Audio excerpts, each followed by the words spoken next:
Welcome back to another episode, and we are going to talk One Missed Call Trilogy put out by Arrow Video. And this one might be one missed call, but it is a missed mark for me. Quite disappointed with this trilogy. The first film is pretty solid up until maybe like the last 5 minutes of that film. You know, it's straight up typical J-horror, early 2000 J-horror. Supernatural, creepy girl, ghost girl, and a lot of body contortions, twists and turns, a lot of bones cracking and everything. I love it. But with this trilogy, it doesn't hit the mark.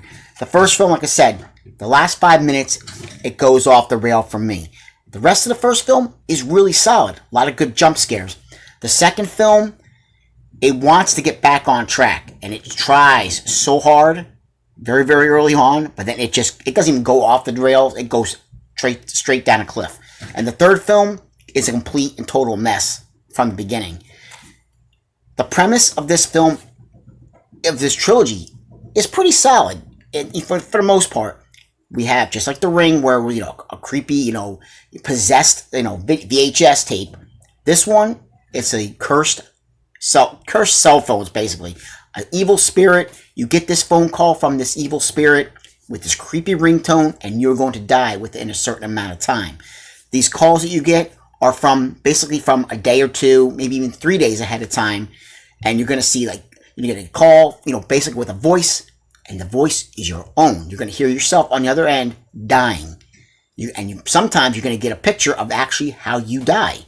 And like I said, the first film, it's done well. There's some really good body twists and contortions in that one. But the second one, it takes the premise and the evil entities, that's established within the first film, and now it's saying, okay, well, it's not just that one that's around, but there's, another one that was prior to, to that one. And it's all over the place. It goes, there's nobody from the first film, except for this detective who, I don't want to really give any spoilers, but I'm going to have to spoil it right now. This guy, he dies off screen. You don't even see this guy die in the movie, in the second film. And the characters are fine. So, you want them to survive. And again, we get a little twist, just like the first film. We get a twist at the end of the second one. It was okay, the second film. It wasn't the greatest. It wasn't as good as the first film, but it was okay despite the fact of having, a lot of convoluted things that are just thrown together that don't always make sense. The third film is, to me, a mess. You don't see the deaths as much as you saw them in the first two films. And the premise is now, it's sort of the same, but a little bit different. We get a little bit of a loophole thrown in that wasn't established within the first two films. Now, if you get this phone call, if you forward this message to somebody else within a certain amount of time, they're the ones who are going to die, not you. So it's a little bit of a way of getting out of it. Now you've basically sacrificed someone else, but you've saved yourself. But right off the bat, the third film, because I'm sticking with the third film, because the third film really is, to me, such a mess and such a downer that really drags the trilogy down to even a lower score.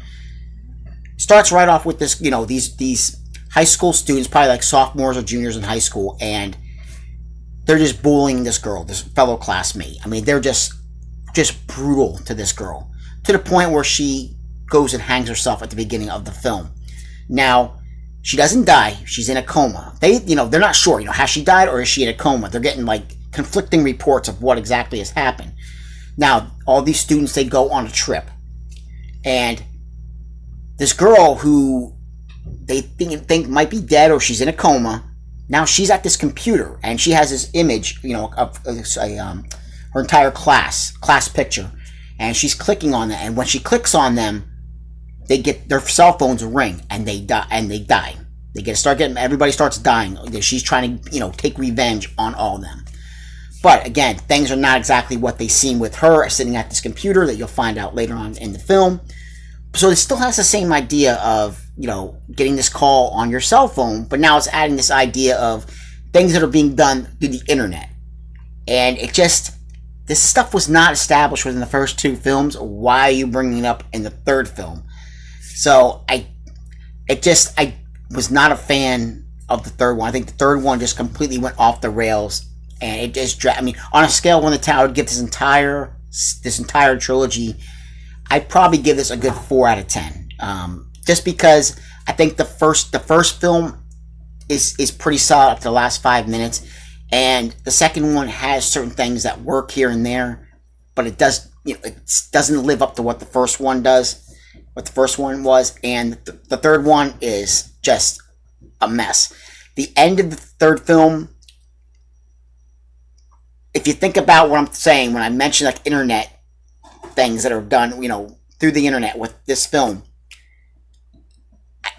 where they went with it and how they were trying to solve the problem just seemed like, whose idea, who wrote this, who came up with this is how you're going to solve this problem and get rid of this supernatural spirit that's been killing everybody and just being unstoppable within the first 2 films, and this is how you're going to try to stop it in the third film. Yeah, it just did not work. But again, I don't want to spoil it just in case you want to check it out.